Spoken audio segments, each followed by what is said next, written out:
Bien, a ver, el tema del modelaje de datos en cualquier sistema es una etapa, es una fase.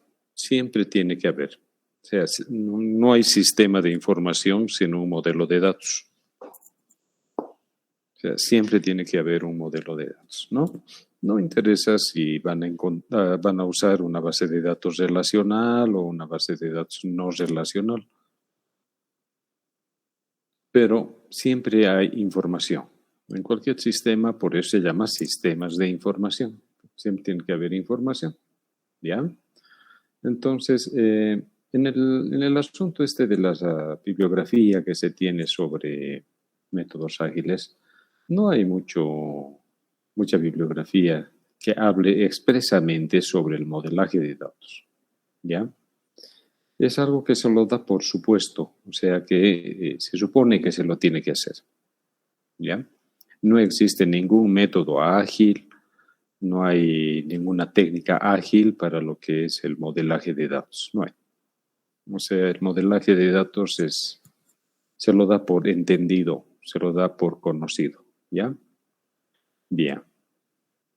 Lo que sí tenemos que tener en cuenta es que el modelaje de datos también es incremental, es iterativo y es incremental.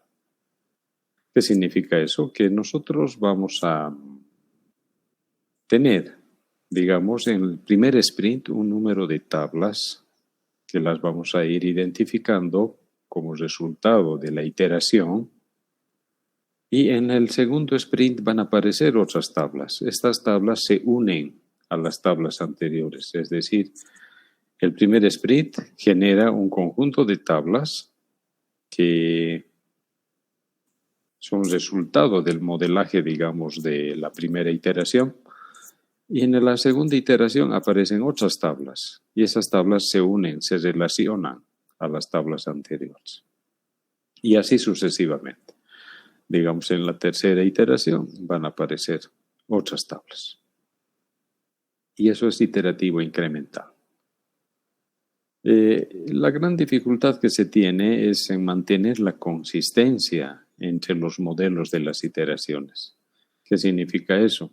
Que de repente nosotros hemos terminado de hacer la primera iteración y en la segunda iteración creamos las tablas y tenemos que hurgar, tenemos que modificar, tenemos que hacer algún cambio en la tabla de la primera iteración. Entonces, de repente hay que añadir un nuevo dato o cambiar algún dato, alargar algún dato, hacerlo más grande, qué sé yo, lo que sea. Es normal, eso es normal. Así como se modifican los procesos, hemos dicho que en los métodos ágiles los procesos todo el tiempo se van haciendo adecuaciones. En las tablas igual, en la información es lo mismo. Entonces, ese es digamos, el problema de mantener una integridad y consistencia de las tablas en la base de datos, ¿no? Es decir, de que lo que nosotros hagamos en una iteración no afecte sustancialmente a las tablas que ya están usándose. ¿Por qué? Porque no se olviden que estas tablas de la primera iteración o de la segunda iteración ya están siendo usadas. El usuario ya lo está usando. Y como ya lo está usando, es complicado modificar. ¿No es cierto? De repente el usuario ya está trabajando con esas tablas y ya tiene harta información, porque ya es un mes que está trabajando. Y como ya está trabajando, hay información, hay harta información. Entonces, decirle que vamos a hurgar la tabla, que vamos a modificar un dato, que tiene que actualizar o meter un datito que se habían olvidado, así una cosa de esas, es muy molestoso, ¿no? Para cualquiera. ¿Ya? Entonces, es importante que en cualquier cosa que nosotros hagamos, nos ayudemos mucho con software de versionamiento, ¿no? El GitHub o cualquier software de versionamiento o nuestro propio método de versionamiento para ir controlando las versiones, ¿no? Hay algunos elementos que es importante que nosotros tomemos en cuenta para el modelaje de datos. ¿Qué cosas son esos elementos? Primero son las historias de usuario, ¿no? Estas historias de usuario son un elemento de entrada. para los modelos de datos, porque ahí está la descripción de los datos. Está acompañado, las historias de usuario en sistemas de información siempre deben estar acompañadas de un respaldo documental, es decir, de documentos que respalden lo que está describiendo ese proceso, que normalmente son formularios, CARDEX, informes, registros, cualquier cosa que haga referencia en el proceso, en la historia de usuario, es un documento que nos va a ayudar a nosotros a modelar la información. ¿Ya? Tratar de sacar la información solo de la descripción del proceso no es posible. No es posible. Incluso vamos a tener que ir a entrevistar a los usuarios. Vamos a tener que ir a ver su información. Vamos a tener que ver sus documentos. ¿Qué documentos son? ¿Cómo llena? ¿Qué controla? ¿Qué mete? ¿A dónde manda? Etcétera, etcétera. ¿No? Entonces, en las historias de usuarios siempre tiene que haber respaldo documental. ¿Ya? Y la otra entrada para hacer el modelaje de datos son los prototipos de entradas y salidas. Entonces, para que tú hagas un buen modelo, necesitas de los prototipos de entradas y salidas. Porque no te olvides que las historias de usuarios son descripciones de procesos, son especificaciones de procesos. En cambio, en los prototipos estamos ya viendo qué información van a estar en las pantallas, qué información van a estar en las salidas, ¿no? En los reportes. Entonces, estos diseños preliminares que se hace con los usuarios nos permiten definir el modelo de datos. ¿Ya? Entonces, a partir de esta revisión documental que nosotros hacemos, que identificamos inicialmente los objetos y las clases. En nuestra carrera todo el tiempo, sobre todo en estas épocas, se habla mucho, ¿no? De los objetos y clases, objetos y clases, objetos y clases. Pero casi siempre se hace referencia a las clases como segmentos de código, como rutinas de código, ¿no? Pero en modelo de datos no es así, es otro concepto. O sea, los objetos y las clases en la vida real existen, ¿no? Por ejemplo, a ver, vamos a dar un ejemplo. Tu carnet de identidad, ¿es un objeto o es una clase? A ver, ¿quién me dice? El carnet de identidad, ¿es un objeto o es una clase? ¿Una clase? Tu carnet de identidad, ¿es un objeto o una clase? Es un objeto. Tu carnet de identidad es un objeto. ¿Por qué? Porque es único. El carnet que tú tienes es único. Es único. Es solo tuyo. ¿No es cierto? El carnet de identidad que yo tengo es único. No hay nadie más que tenga exactamente el mismo carnet, con mi foto, todo igualito, no hay. Entonces es un objeto.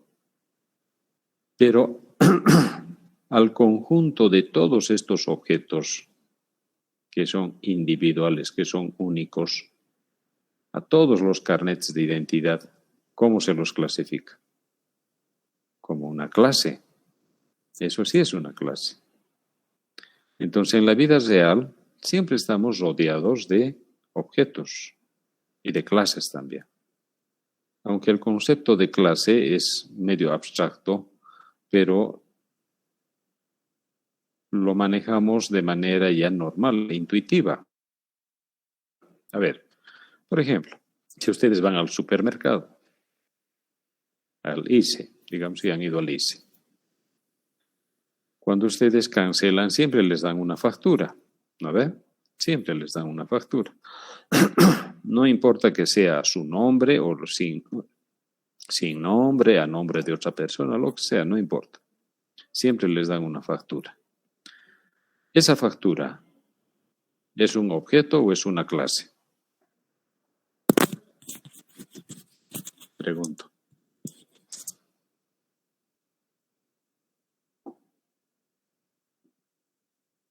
A ver, una chica, que me responda una chica. O siguen en su cama.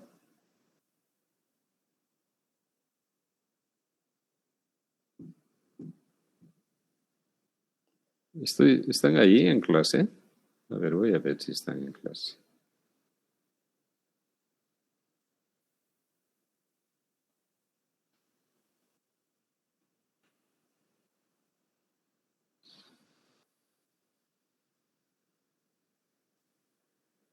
A ver, Bianca. ¿Dónde estás, Bianca? ¿Ya te has levantado de tu cama todavía?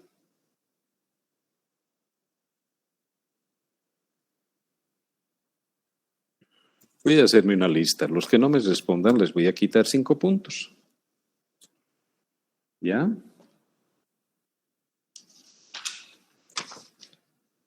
A ver, doña Bianca Mamani, ¿dónde estás? No estás.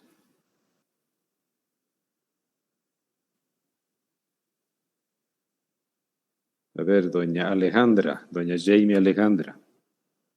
Buen día, ingeniero. A ver, dime, Jamie. ¿Es un objeto o es una clase?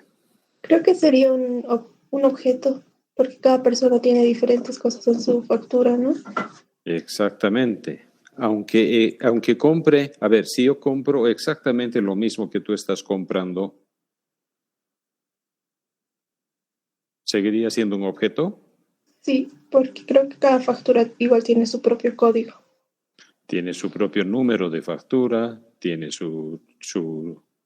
todo, aunque sea igualito a la factura, va a estar a otro nombre, va a estar con otro número de factura, va a estar con otro código de seguridad, ¿no? Bien, ok. Pero todas esas facturas que emite el IC, ¿son objetos o son clases? ¿O se los define como una clase? A ver, doña Mercedes Mary. ¿Dónde estás, Mercedes Mary? ¿Me estás mirando? Buen día. A todos esos objetos, ¿qué les llamo? Disculpe, ¿me puede repetir, por favor? Se escucha un poco bajo. Todas las facturas que emite el IC, todas las facturas que emite el IC, ¿son objetos o son clases? ¿O es una clase? ¿Son objeto o son clase? Como decía mi compañera, creo que serían objetos. No, no. Ustedes ya han llevado base de datos. Entiendo que en esa materia les dan cualquier porquería y lamentablemente no les están dando bien. Pero si no tienen bien claro ese concepto de objeto y clase, créanme que van a tener muchos problemas en esta carrera. Tienen que tener bien claro el concepto.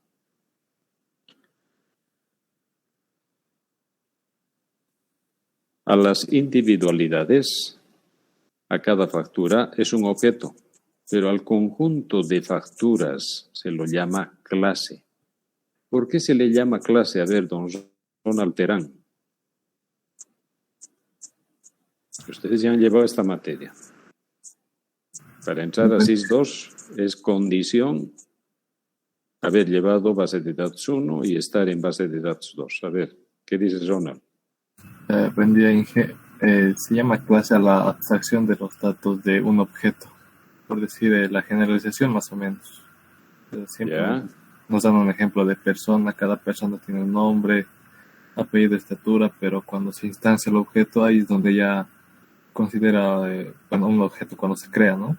Le pone un Ya. nombre, por ejemplo, mi nombre es Ronald Terán Paco y los demás datos que ya son más específicos de mí, o sea que yo ya sería un objeto más o menos. Ajá. Ya. A ver. Muy bien. Vamos a continuar.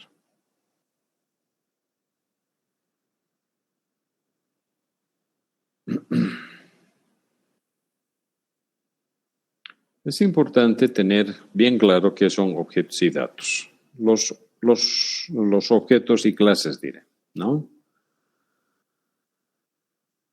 ¿Por qué nosotros decimos que todas las facturas del IC lo denominamos clase?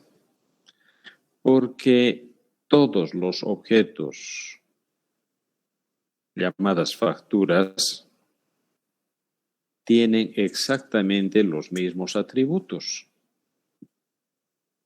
Tienen exactamente los mismos atributos. El contenido de los atributos, es decir, los datos,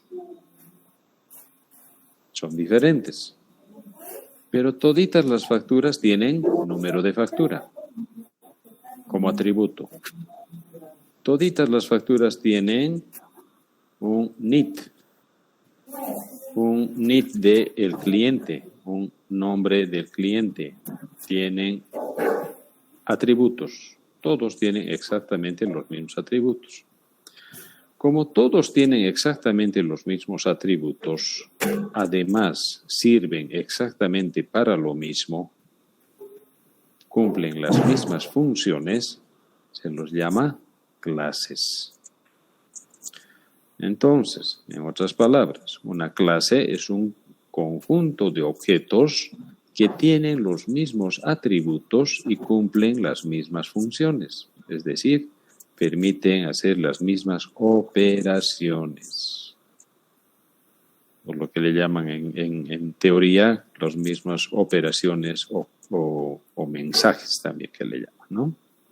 Ok, bueno, vamos a hablar entonces de lo que son los diccionarios de datos, porque para mí es sumamente importante que en cualquier sistema de información nosotros identifiquemos los datos. Un sistema sin datos no existe, no hay. Siempre vamos a manejar datos, ¿ya? Y los datos están compuestos en objetos.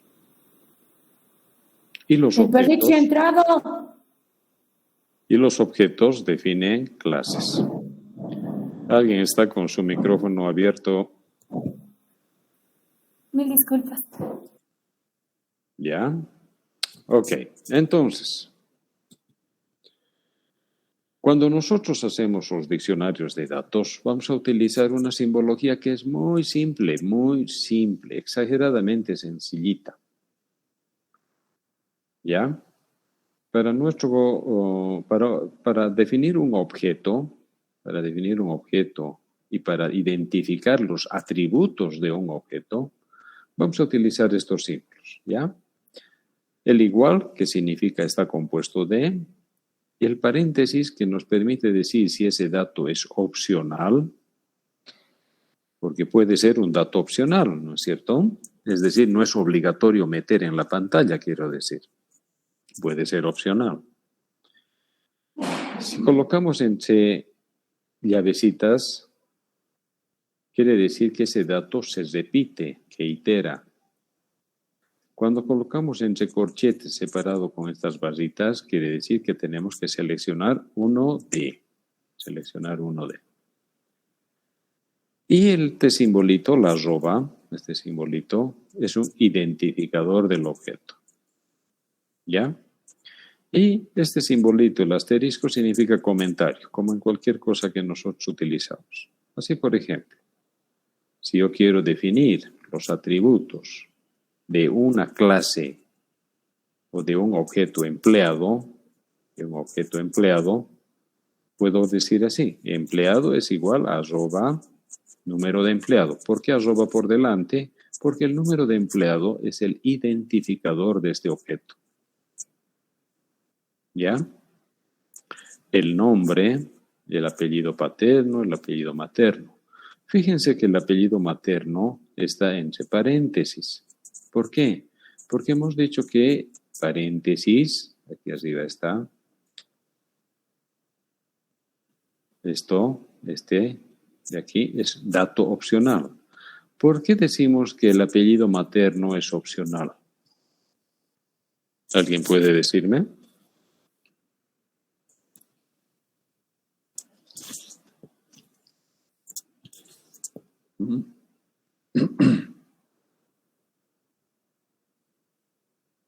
Porque no todos tienen apellido materno. Hay personas que les dan ese denominativo de hijos naturales o hijos de soltera o hijo de soltero, no importa, solamente tienen un apellido, el apellido de la mamá. ¿No es cierto? Entonces no tienen apellido materno. No hay problema, eso no es ningún delito, ni pecado, ni nada. Es simplemente que nosotros, como informáticos, como gente de sistemas, tenemos que saber que este dato, el apellido materno, es opcional. Aquí en Bolivia tenemos los dos apellidos, apellido paterno, apellido materno, pero en otros países no. Solamente tienen un apellido. ¿No? Solamente tienen un apellido. En Estados Unidos solo usan un apellido. Y en otros países incluso es más complicado todavía. ¿Por qué? Como Brasil, por ejemplo. En Brasil usan su apellido materno como primer apellido. Usan el apellido materno como primer apellido. Entonces, por eso es que a veces en los sistemas de información no van a encontrar como apellido paterno o apellido materno, sino como primer apellido, segundo apellido. ¿Ya? Fíjense esta otra simbología, el sexo. Sexo lo estoy colocando entre corchetes. ¿Por qué? Porque dice seleccionar uno de. ¿Qué significa eso? Que solamente tengo dos opciones, masculino, femenino. Entonces voy a seleccionar solamente uno de ellos. ¿Ya? Estado civil, lo propio. Fíjense que está entre corchetes. Tengo las opciones de soltero, casado, divorciado, viudo. Son 4 opciones. ¿No? Entonces, seleccionar uno de, este simbolito, a mí me permite decir que este dato es una lista seleccionable.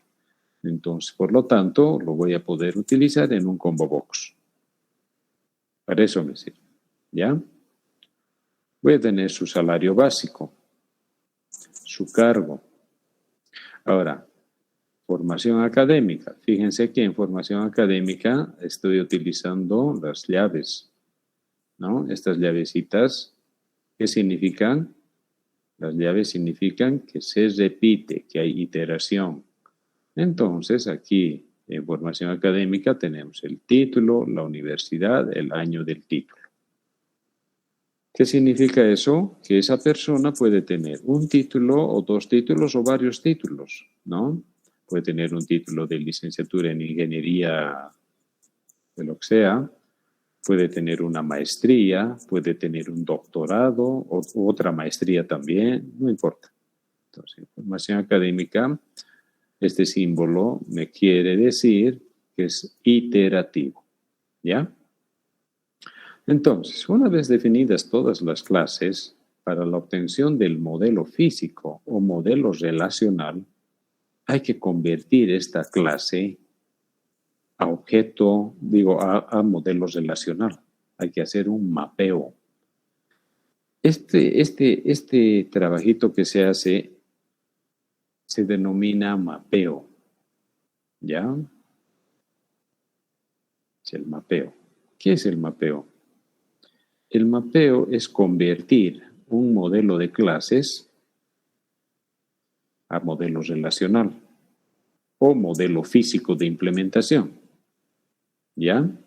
No se olviden que este modelo que yo tengo aquí, con esta simbología, no es implementable. O sea, es un modelo lógico. Es un modelo lógico. No es implementable. Para que este modelo funcione, lo tengo que llevar a un modelo físico, a un modelo de máquina, a un modelo de base de datos. Y la forma de llevarlo a un modelo de base de datos es haciendo un mapeo del modelo de clases al modelo relacional. ¿Qué quiere decir eso entonces? Que una clase no es igual a una tabla. Ese es el mayor pecado que cometen en la materia de base de datos. Una clase no es igual a una tabla. No es. ¿Ya? ¿Cómo vamos a hacer el mapeo? Es muy simple. Lo único que tenemos que hacer es una aplicación de las reglas de normalización de bases de datos.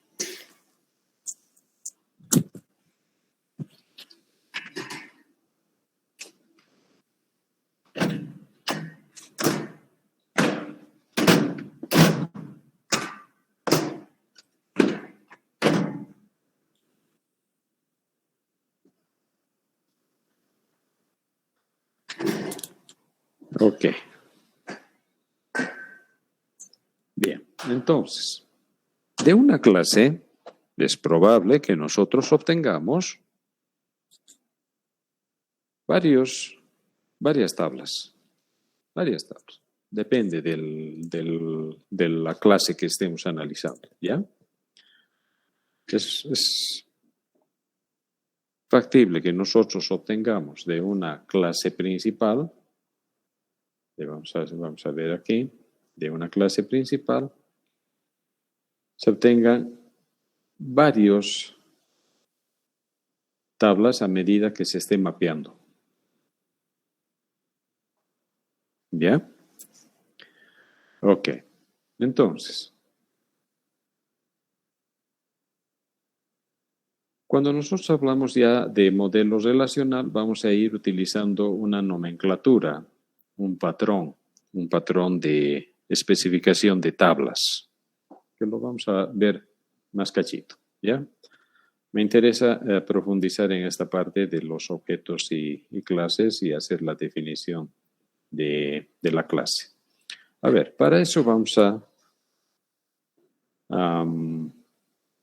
déjenme ver un ratito.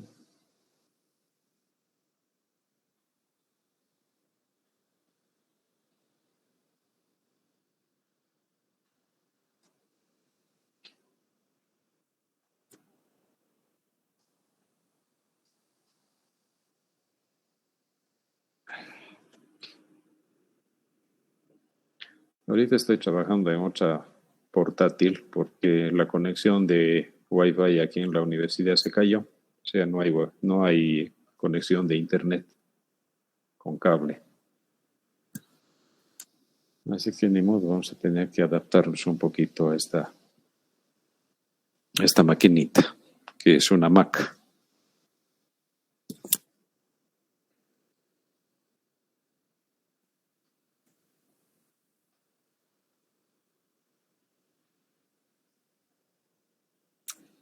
Esperaremos un ratito, ¿ya?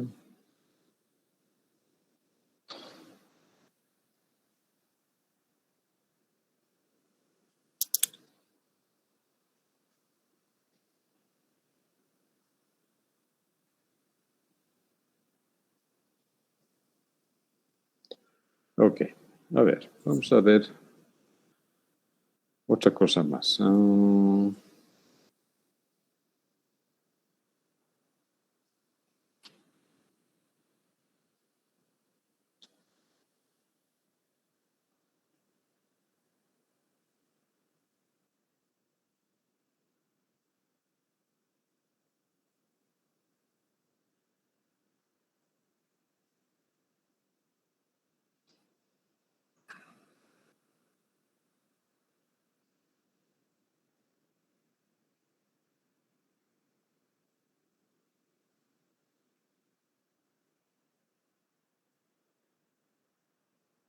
Ya. Lo voy a agrandar un poquito. ¿Esto logran ver este formulario de pedido de materiales? Sí. Se ve, ¿no? Ya. Fíjense, este es un formulario típico de un sistema, de un almacén donde se hacen los pedidos de materiales. Es típico. Este documento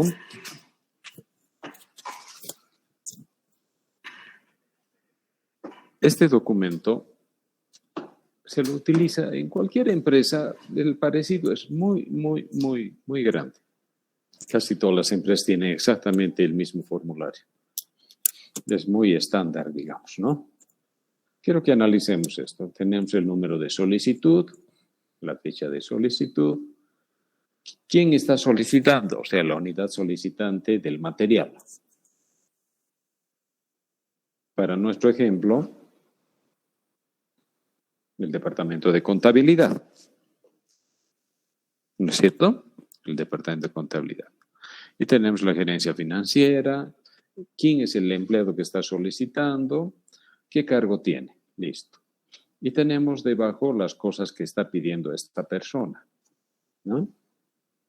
Ahí tenemos el código del material, tenemos la descripción del material, su unidad de medida y qué cantidad está solicitando. Y abajito tenemos su firma solicitante y el sello de la unidad. Listo. Esos son los datos que tiene este formulario, ¿no? Ok.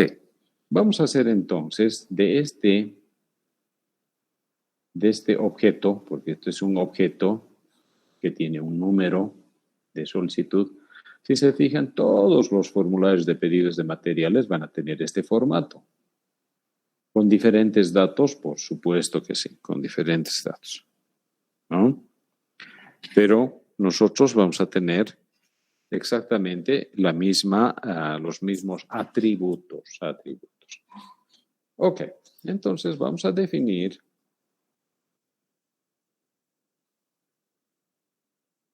su clase. Vamos a definir la clase. A ver, vamos a hacer de que este sea... Vamos a poner definición de la clase.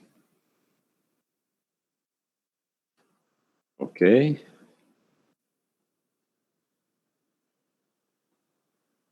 Entonces, aquí nosotros tenemos este formulario.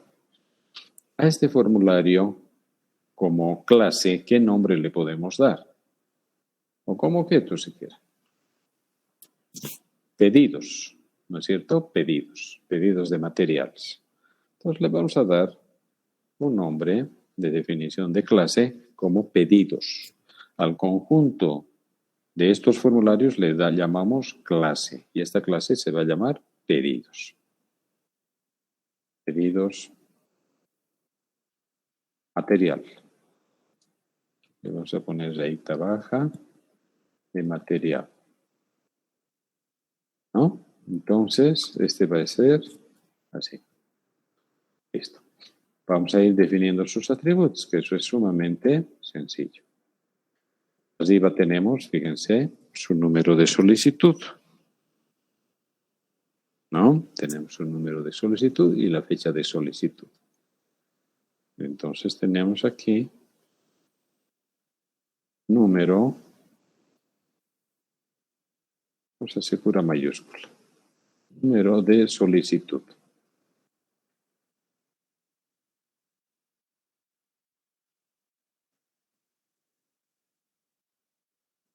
Número de solicitud, fecha de solicitud.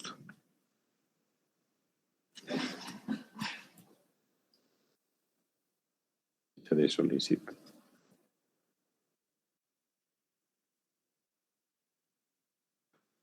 Tenemos la unidad solicitante y la gerencia solicitante. O sea, ¿de qué gerencia es esta unidad solicitante? Le vamos a poner primero la gerencia. Gerencia solicitante y dentro de la gerencia la unidad solicitante. ¿Ya?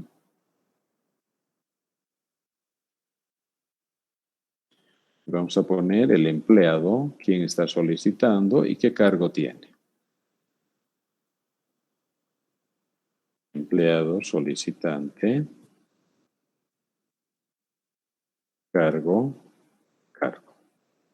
Cargo del empleado le vamos a poner así, cargo del empleado. Estoy abreviando para no escribir mucho. Ojito. Debajo tenemos el código de material, ¿no es cierto? Tenemos el código de material. Y después tenemos la descripción del material. Entonces aquí vamos a tener código del material y la descripción del material. Su unidad de medida y la cantidad solicitada. Unidad de medida cantidad solicitada. Cancel. Listo. Ya está. Ok. La firma no lo voy a poner. Nada más. El resto no son datos que sean atributos que los pueda yo almacenar. No puedo guardar su firma. Ok. Listo. Entonces ya tengo aquí mi definición de la clase, ¿no? Le voy a colocar la simbología. ¿Cuál es el identificador de pedido de materiales? Aquí sería su número de solicitud, ¿no es cierto? Sería el número de solicitud. Pero aquí hay que tener mucho cuidado porque fíjense que estamos manejando una fecha. Entonces, aquí, este número de solicitud, si el usuario nos dice cada año el número de solicitud se reinicia en 1, 2, 3, 4, etc. Y el próximo año otra vez 1, 2, 3, 4, así. Entonces, si cada año se reinicia, ese código, ese número, ¿es válido como identificador? Pregunto. No sería, ¿no? Porque el próximo año va a aparecer otro código, otro número de solicitud, 350. Pero con esta fecha. Es decir, siempre está asociado al año, por lo menos al año, no tanto a la fecha, podríamos colocar como año. ¿Se ubican lo que les digo? Hola.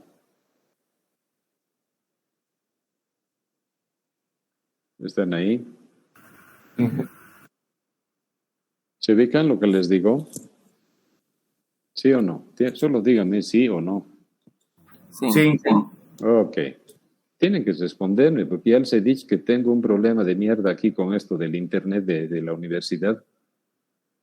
Que no hay manera de conectarse. Nos piden que demos clases aquí y no tenemos manera porque la conexión es una porquería. ¿Ya? Ok, entonces, si se dan cuenta, este año, este es número 350. El próximo año va a aparecer otro número de solicitud, 350, 351, 350. Entonces, no es un identificador válido.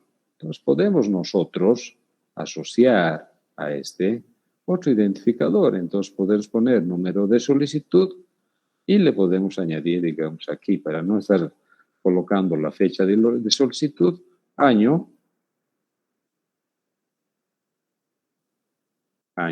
solicitud. Pues de esa manera nosotros sabemos, ¿y cómo obtenemos el año? Es de facilito, ¿no? De facilito. De la fecha de solicitud le sacamos el año. Es una función, ¿no? Así del date le podemos utilizar una función para sacarle el año, ¿no? Ok, listo. Entonces, nosotros aquí vamos a tener por delante la arroba. Ahí, la arroba. Entonces, ¿qué significa? Que estos dos son la llave de ese objeto, del objeto, ¿no? La fecha de solicitud es un dato obligatorio, ¿no es cierto? A ver, vamos a ir viendo en el ejemplito. La fecha de solicitud es un dato obligatorio. La unidad solicitante es un dato obligatorio. La gerencia es un dato obligatorio. ¿Quién está solicitando? Es un dato obligatorio. Cargo también es un dato obligatorio. Todos son datos obligatorios, toditos, ¿no? El código, la descripción, la unidad de medida, la cantidad es obligatorio. Entonces, no tenemos, digamos, mayor conflicto con eso. Ahora, si quisiéramos hacerlo más finito, podríamos hacer lo siguiente. Gerencia. Podemos dejarlo así como gerencia solicitante, ¿no es cierto? Podemos colocarlo como gerencia solicitante. Pero en cualquier empresa, en la mayoría de las empresas, las gerencias no son muchas, ¿no? Hay la gerencia administrativa, la gerencia comercial, la gerencia operativa o de producción, la gerencia, qué sé yo, financiera. Y listo, tienen unas 4 o 5 gerencias, nada más. Entonces, para no, digamos, podríamos hacerlo más finito esta parte. Entonces, fíjense lo que voy a hacer para que se den cuenta a qué me refiero. Le vamos a poner ahí.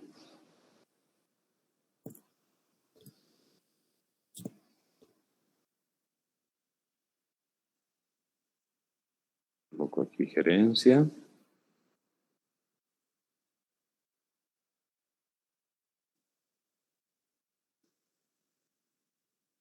Puedo colocar aquí entre corchetes.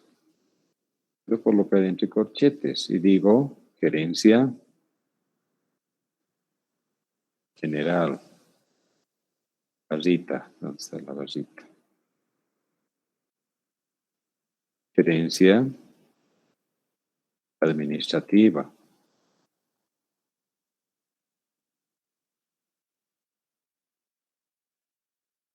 Puedo poner otra barrita.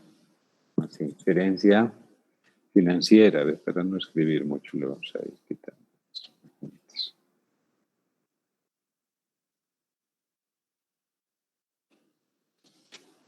Gerencia financiera. Así. Cuando son poquitos,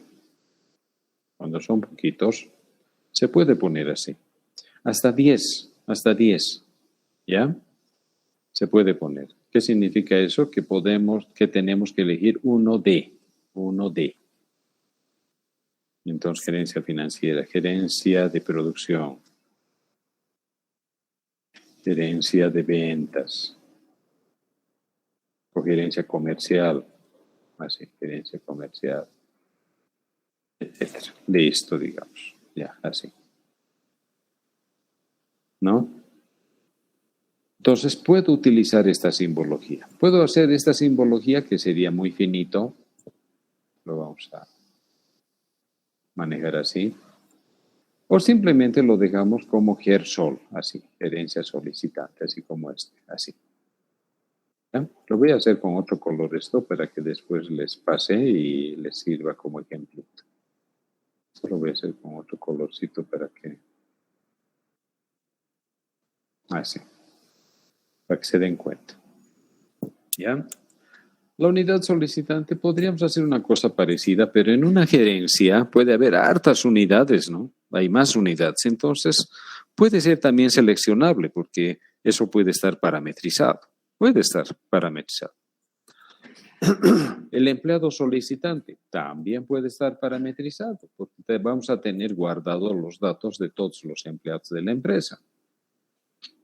Y junto con su dato del empleado vamos a saber qué cargo tiene. O sea, todo esto, esta parte de unidad solicitante, empleado, cargo, etcétera, son datos parametrizables. ¿No? Ok, ahora fíjense este otro detalle.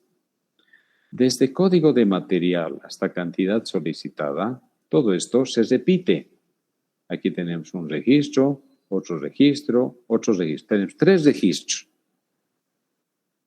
¿Qué quiere decir eso? Que se repite 3 veces el mismo atributo.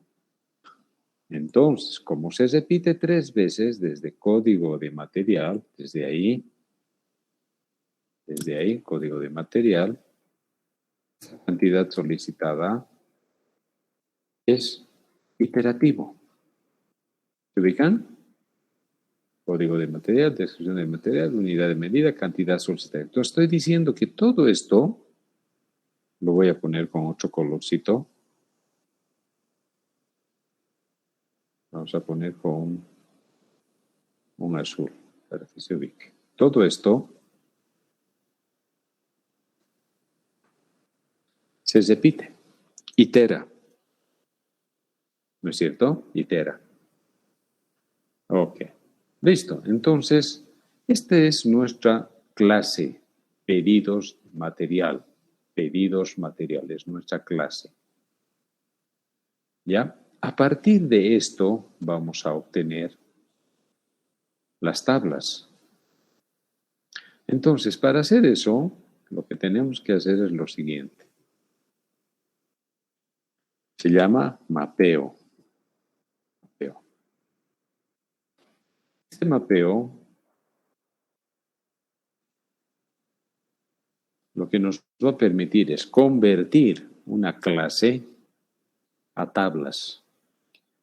Yo no puedo ahorita, así como está esto, llevarlo a una tabla directa. No puedo. ¿Por qué? Porque no está normalizado. No puedo llevarlo a una tabla directa. No está normalizado. Entonces, ¿qué voy a hacer? Lo voy a normalizar. Lo voy a convertir un modelo de clases a un modelo de tabla. Eso es lo que se debe hacer. Esto es lo que debería haberles enseñado en base de datos desde cero. No solamente a definir atributos, tablas, llaves primarias, secundarias. No, eso son cosas secundarias. Complementarias. ¿Ya? Ok. Vamos a hacer entonces el mapeo. El mapeo es llevar esta clase a tabla. ¿Cómo vamos a hacer eso? Vamos a usar la nomenclatura de base de datos para que sea más fácil para ustedes. ¿Ya? Entonces vamos a tener pedidos, material.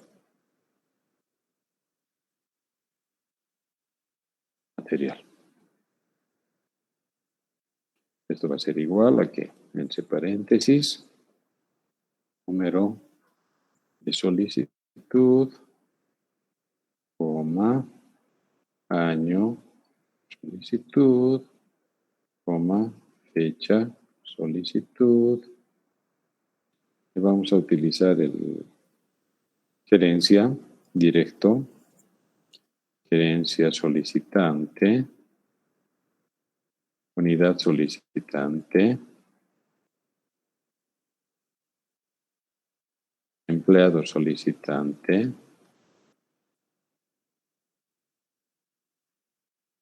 cargo del empleado,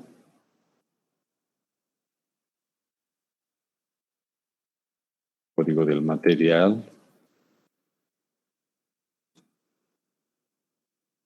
descripción del material, unidad de medida del material y cantidad solicitada. Listo. Entonces, todo esto desde aquí, número de solicitud, año de solicitud, hasta ahí, le vamos a poner una llave.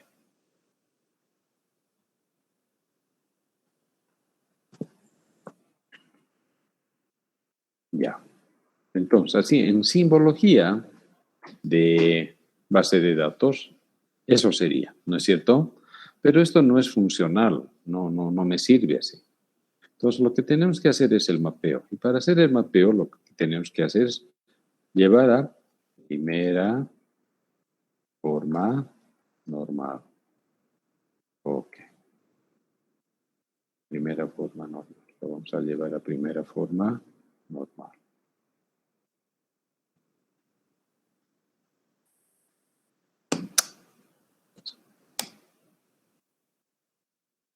Ok. ¿Qué nos dice la primera forma normal? ¿Alguien me puede decir?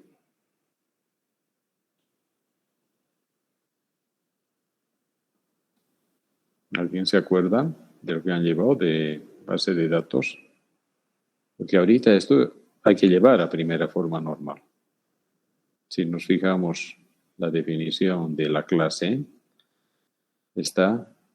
necesita ir a primera forma normal. Al tiro, con solo ver, uno se da cuenta que ya le falta llevar a primera forma normal. ¿Pero qué nos dice la primera forma normal? A ver, ¿quién se acuerda? Es que todos los atributos tienen que ser atómicos o indivisibles, si no estoy mal. Que todos los atributos tienen que ser atómicos e indivisibles. ¿Qué significa eso en cristiano?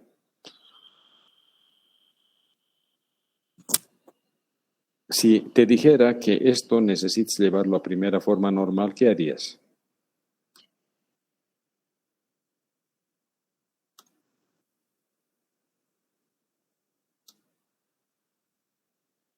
¿Cómo lo llevarías a primera forma normal? Usando ese concepto, que probablemente esté bien.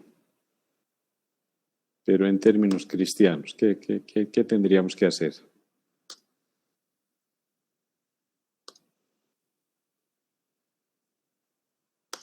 Porque esto que estamos viendo ahorita, esta definición, es una representación real. Esta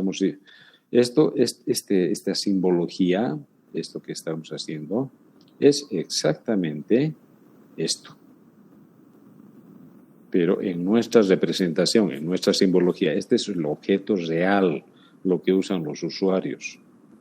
Esto lo estoy llevando a una representación técnica, que es la nuestra. Ahorita se han fijado cómo he hecho, no es nada del otro mundo. Pero cómo lo llevo ahora a un modelo de implementación, a un modelo que entienda la computadora. En términos sencillos, lo que decías es simplemente, en la primera forma normal, eliminar la repetición de datos o los elementos de datos repetidos. ¿Qué significa? Que en una tabla no debe haber elementos de datos repetidos. ¿Ya? Lo voy a hacer con el ejemplo. En otras palabras, para no estar copiando todo, vamos a hacer esto.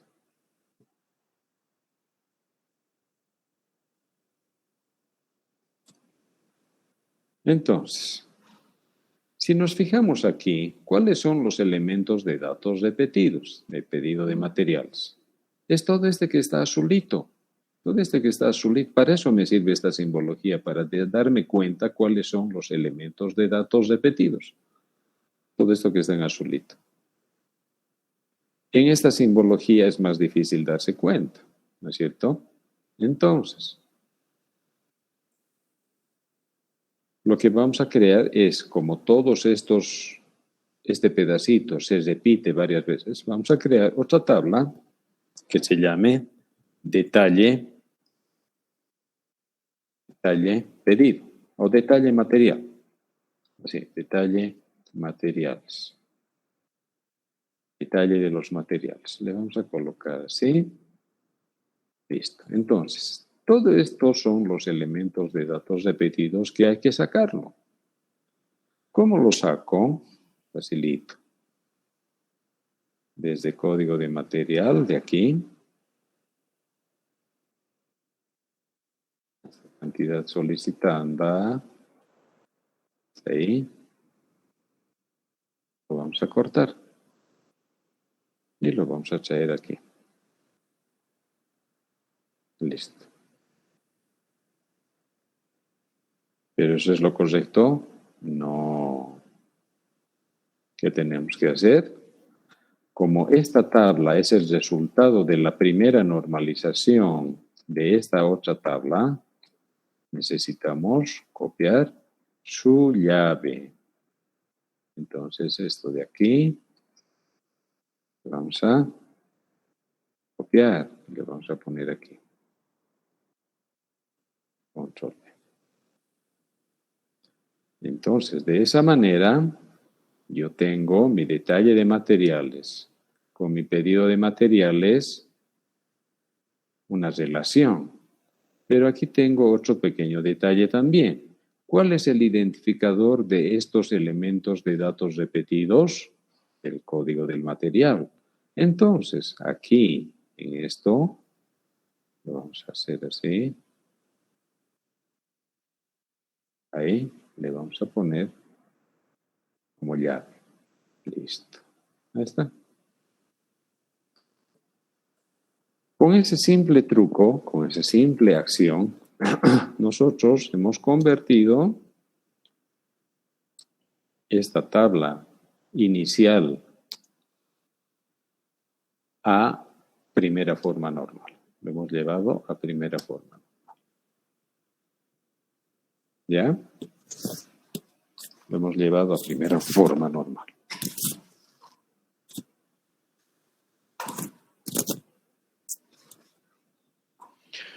¿Se han dado cuenta de eso? ¿Sí? Ok, muy bien. Yo necesito repetir estos datos de la llave de aquí, de esta tabla, de la cual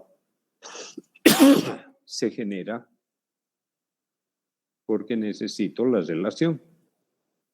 Si no tuviera esto de aquí abajo, en detalle materiales, no habría forma de unir estas dos tablas. Y necesito unirlas. ¿No es cierto? Necesito unirlas. De esta tabla de aquí, pedido materiales, sigue siendo su identificador todo esto. De esta otra tabla, no puede ser solamente eso. Necesito otro dato más, que sería código de material. ¿Por qué? Porque este dato, como llave primaria, se repetiría en los 3 registros que tenemos en nuestro ejemplo. Aquí no ve así, en estos. Entonces, si se fijan, el código de material es único. Es único. Por eso lo metemos el código de material como parte de la llave. Y para que se relacione con la tabla primaria de la cual ha salido, repetimos su llave. ¿Ya? Listo. Entonces tenemos su descripción del material, su unidad de medida y su cantidad solicitada. Listo. Ahorita ya está en primera forma normal. ¿Ya? Ok. Ahora lo vamos a llevar a segunda forma normal. Segunda forma.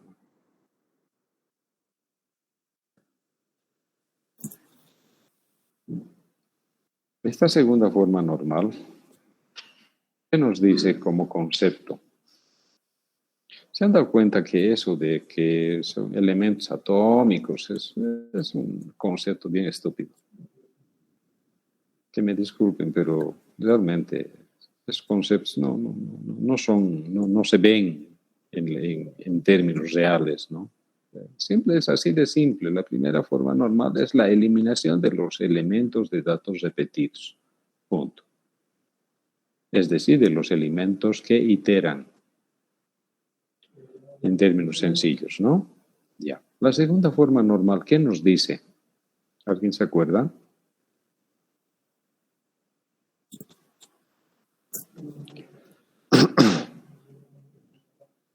¿Cómo es? ¿Alguien se acuerda? Todos los atributos, los demás atributos en una tabla deben depender de una clave primaria. Muy bien. En términos bien sencillitos, en términos bien cristianos, es que todos los elementos de la tabla que no sean parte de la llave deben depender de toda la llave.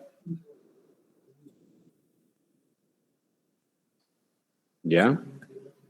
Es decir, vos agarras un dato que no es llave, un atributo que no es llave, y dices, esta fecha de solicitud depende de toda la llave, de todo esto.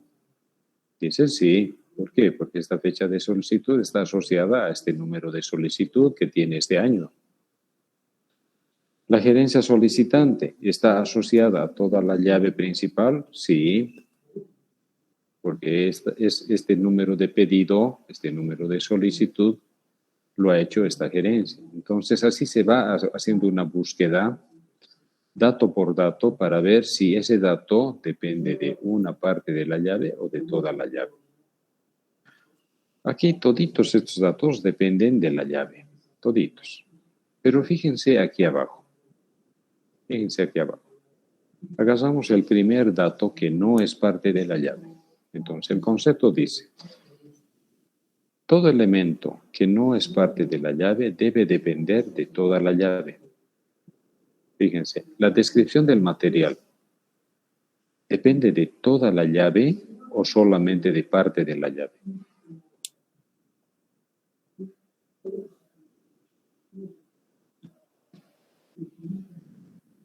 Hola. ¿De una parte?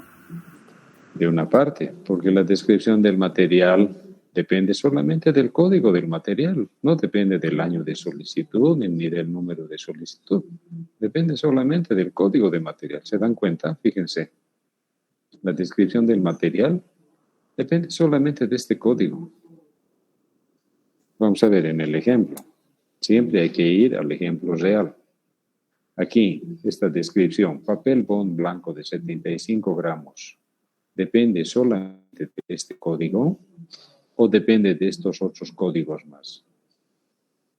Solamente de este código de material. ¿Por qué? Porque en otro pedido, en otro mes, en otra fecha, de otra gerencia, de otra persona, va a volver a aparecer. Va a volver a aparecer. ¿Se fijan? O sea, no está ligado a todo esto, ni a la gerencia, ni a la persona, nada. Es estar ligado solamente a este de aquí. Este de aquí, al código de material. Entonces, eso es lo que nos dice la segunda forma normal.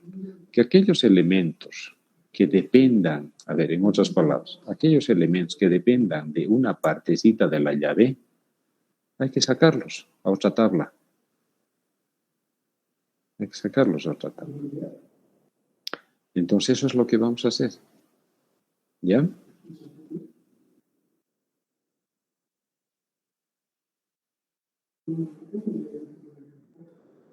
Entonces, esta tabla la vamos a llevar a segunda forma normal y vamos a crear una tablita, otra tablita.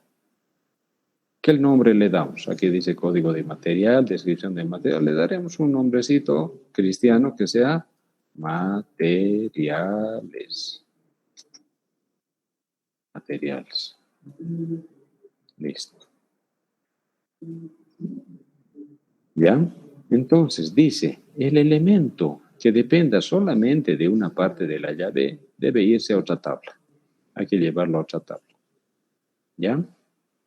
Entonces, este elemento es descripción del material. Entonces, le vamos a sacar a este.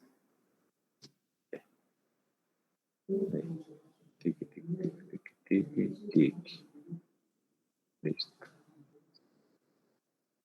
X. Lo vamos a poner aquí. Ahí. Ya, entonces lo estamos llevando a esta descripción del material a otra tabla. Perfecto. La unidad de medida. Vamos a volver a ver el ejemplo. La unidad de medida que dice paquete, unidad, caja, etc. ¿Está asociado a este código de solicitud o está asociado al código del material solamente? Solo al código del material. Entonces, lo mismo que el anterior, agarramos esta unidad de medida y lo vamos a llevar a esa tablita.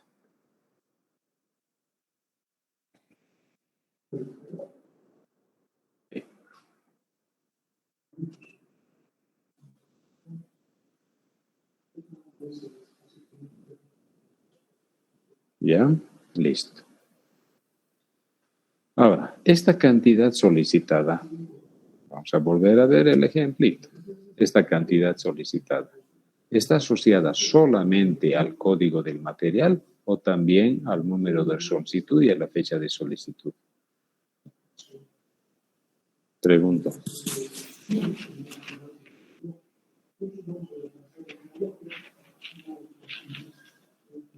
Hola.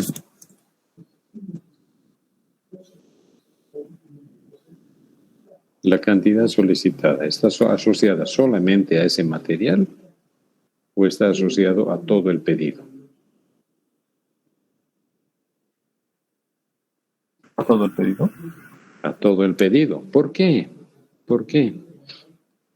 Porque esta cantidad es específica en este pedido. De repente, al próximo mes, este señor Fidel Urgel, que es un contador de la gerencia financiera del departamento de contabilidad, vuelve a pedir papel.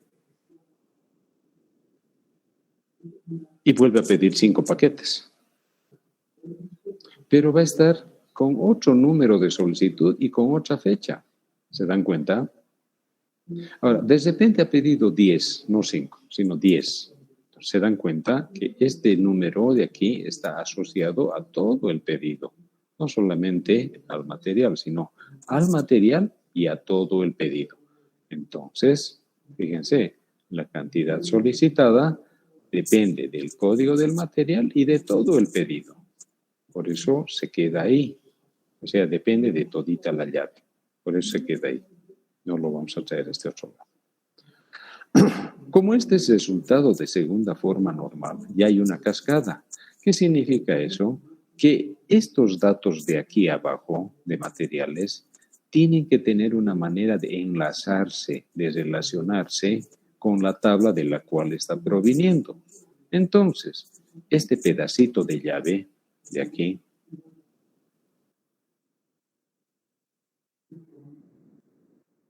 lo vamos a copiar aquí abajo.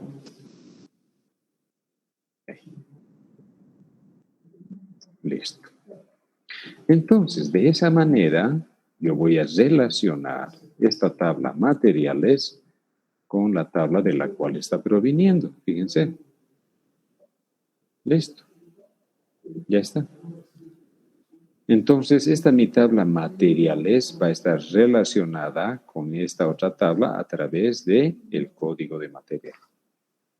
¿Se han dado cuenta? No estoy utilizando para nada llaves autonuméricas secuenciales que les han enseñado a hacer erróneamente en la materia de base de datos. La peor forma que les han enseñado a hacer base de datos es de esa manera. Aquí no nos estamos inventando nada. Estamos usando lo que usa el usuario. Y esta base de datos que vamos a definir ahora, van a ver que es bien consistente. Es muy consistente. Entonces, este código de material va a estar relacionado con esta otra tabla a través del código de material. ¿Qué me va a permitir aquí en materiales esta descripción del material unidad de medida? Fíjense que solamente voy a tener una sola vez grabado papel bond blanco de 75 gramos aquí en esta tabla, una sola vez. ¿Que voy a tener otros datos? Obviamente va a tener otros datos más, porque ahorita solamente estamos haciendo la normalización del formulario de pedido de material.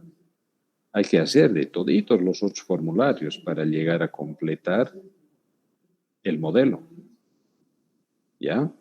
Pero en este primer ejemplo estamos haciendo solamente el formulario de pedido de material. Después hay que hacer el del CARDEX de materiales. El del CARDEX. Entonces aquí van a ir apareciendo más atributos. ¿No? Más atributos van a aparecer. Hartos atributos. Su precio unitario, su fecha de su stock inicial, su stock actual, etcétera, etcétera, etcétera. Van a aparecer. No os preocupen. Pero en esta parte, en esta etapa, solamente vemos estos atributos. ¿Van a aparecer más atributos? Sí. Resultado del mapeo de los otros formularios. ¿Ya? Ok. Listo. Ya hemos llevado a segunda forma normal. Facilito.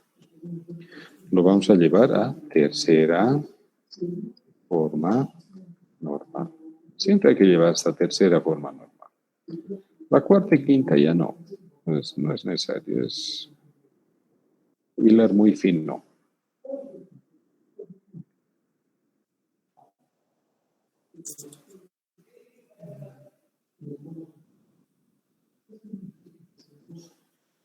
Espérenme un ratito que mi batería está en 35%. Voy a buscar su cargador ya.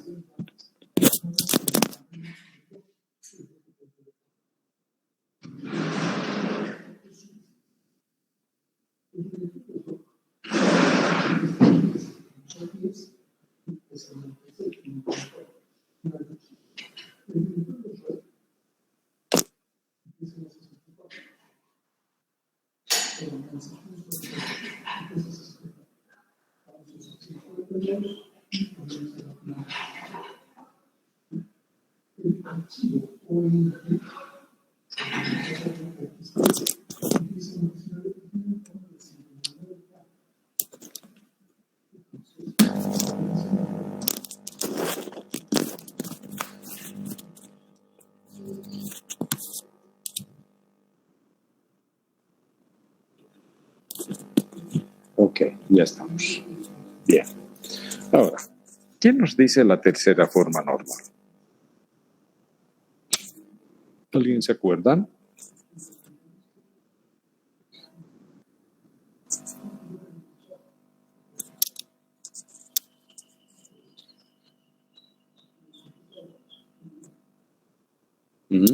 ¿Alguien se acuerda qué nos dice la tercera forma normal?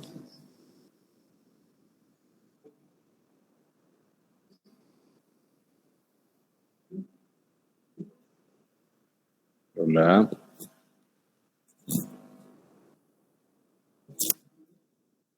¿Siguen ahí? A ver, vamos a ver. Sí, seguimos conectados.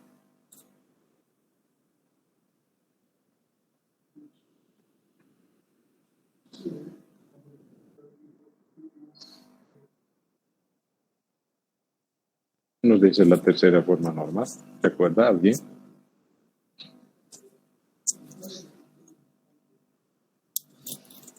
A ver, de las tablas que ya tenemos aquí, para que no sufran tanto. ¿Qué tablas la podemos llevar a tercera forma normal?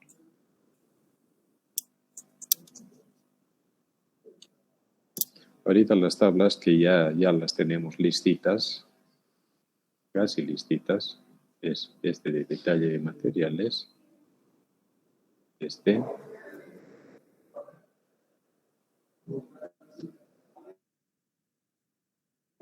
Lo vamos a colocar aquí. Sí, ya está listo.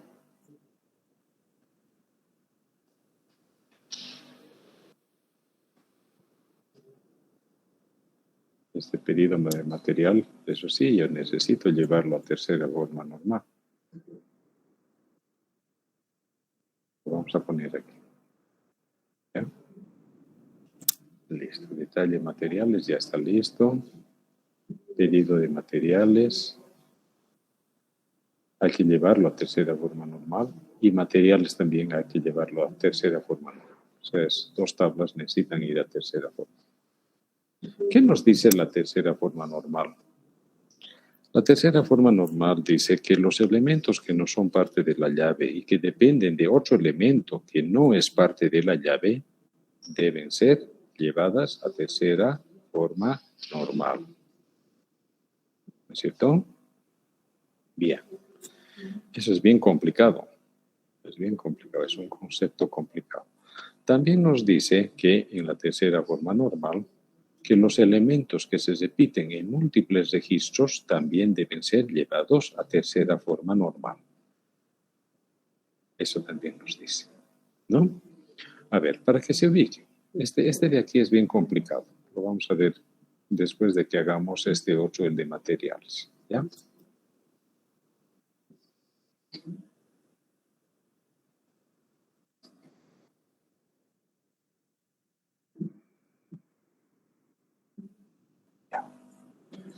Quiero que se fijen esta tabla, materiales, que tiene el código de material, descripción del material, unidad de medida, ¿no? Lo vamos a ver en el ejemplito. Aquí. Fíjense, este material dice papel bond blanco de 75 gramos. Eso es único, no se va a repetir. Pero fíjense su unidad de medida, dice paquete. Este paquete es una unidad de medida. A veces pensamos que las unidades de medida son el metro, el litro, el kilogramo, eso no. Las empresas no es así. Las empresas, sus unidades de medida son paquete, unidad, caja, ¿no? Y en los almacenes incluso hay la ropa, la bolsa de 5 kilos, la bolsa de 3 kilos. O sea, las unidades de medida son bien diferentes a lo que normalmente pensamos que es el metro, el kilogramo. No, eso está bien, son unidades de medida de longitud, qué sé yo, de volumen, puede ser.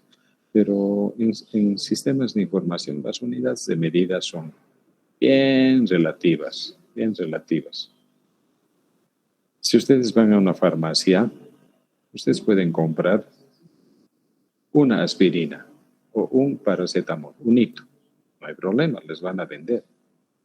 Pero si quieren una caja, les van a dar también una caja. O si quieren un tiro de 10 unidades, les van a dar también. Bueno, además no se hacen lío. Pero sus unidades de medida son diferentes, ¿se dan cuenta? A unidad, a tirito o tiro, que le llaman, y caja. Y la caja puede ser también bien relativa. ¿Por qué? Porque una caja puede tener 30, en otra marca puede tener 50, en otro medicamento puede tener 25, lo que sea. O sea, es bien relativo, ¿ya? Pero fíjense este detalle. Si yo tengo otro material, que es papel bond blanco, de 75 gramos, tamaño oficio, también se va a manejar por paquete. Entonces, esta palabra paquete, se va a repetir en varias partes. Paquete. Para diferentes materiales se repite. Se va a repetir en diferentes pedidos. En el mismo pedido puede aparecer aquí abajo otra vez paquete. Puede aparecer para diferentes materiales. Para diferentes va a aparecer. Entonces, para estar evitando de que se maneje paquete, así hartas veces, lo vamos a colocar en una tabla que se llame unidades de medida. ¿Por qué? Porque es un elemento de dato que se repite en múltiples registros. Lo mismo con unidad, lo mismo con caja, etcétera. Con cualquier unidad de medida que tengamos, se va a repetir en múltiples registros. Entonces vamos a utilizar una representación para material donde nosotros creemos una tabla que se llame unidades. Listo. Esta tablita unidades le voy a colocar código y unidad de medida, coma, y su descripción, unidad de medida. ¿Qué es lo que voy a hacer para que no se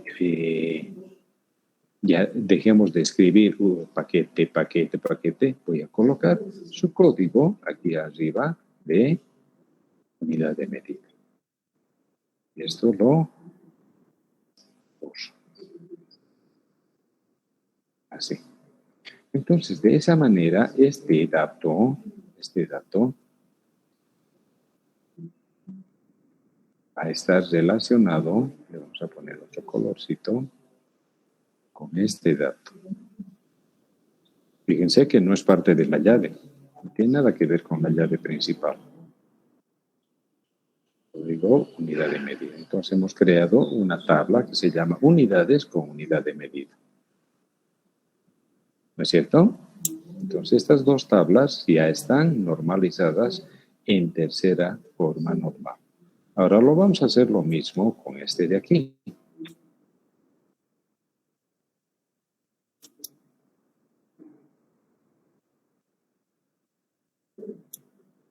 Vamos a hacer lo mismo. Fíjense, olvídense de la llave principal. No, ya no miren la llave principal. Solamente nos vamos a concentrar en esta parte. Vamos a tener gerencia solicitante. Gerencia solicitante. Veremos el ejemplito. Fíjense, gerencia solicitante, gerencia financiera. La gerencia financiera puede tener varios unidades, ¿no? El departamento de contabilidad, el departamento financiero, el departamento de auditoría, el departamento de caja, etcétera. Puede tener hartas unidades. Y cada vez que esas unidades hagan pedido, gerencia financiera, en diferentes formularios, se va a repetir. Se va a repetir. Lo mismo, se va a repetir. Entonces, para evitar estar escribiendo cada vez gerencia financiera, así, lo vamos a guardar en un solo lugar. Lo vamos a parametrizar. Entonces, vamos a crear una tabla que se llame gerencias. Gerencias. Listo. Y vamos a crear un código de gerencia, que puede ser la sigla de la gerencia, ¿no? El código de gerencia. Y gerencia. Descripción de la gerencia. Descripción de la gerencia. Así. Y este código de gerencia lo voy a asociar con esta gerencia solicitante. ¿Ya? Entonces aquí voy a tener código gerencia.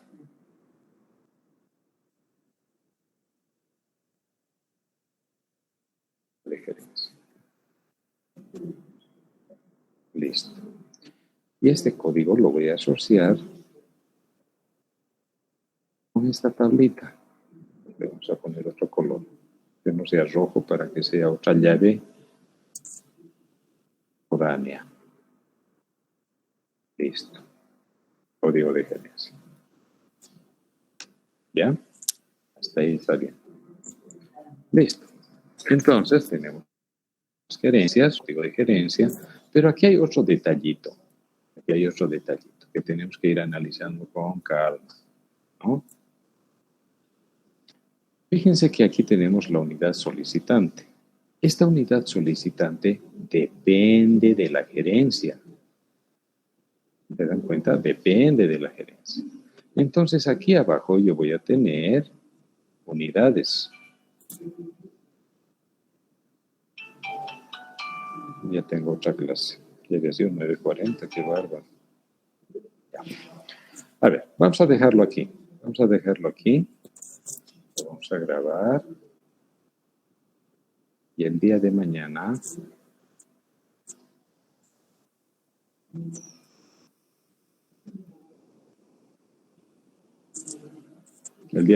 vamos a continuar haciendo esto con calma. ¿Ya? Lo voy a poner en el Classroom para que lo vayan viendo, porque tienen que analizarlo con calmita. Voy a poner esto más este ejemplito del formulario de donde hemos sacado la información. ¿Ya? Ok, entonces...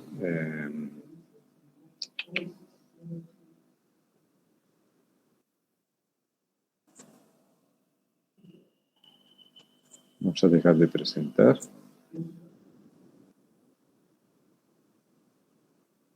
Bien. Yo sé que es un poquito áspero esta parte, ¿no? Pero van a ver que después se van a ubicar. Vamos a hacer otro ejemplo más si gusto. Ya. Ok, entonces nos vemos el día de mañana. Hasta luego, muchachos.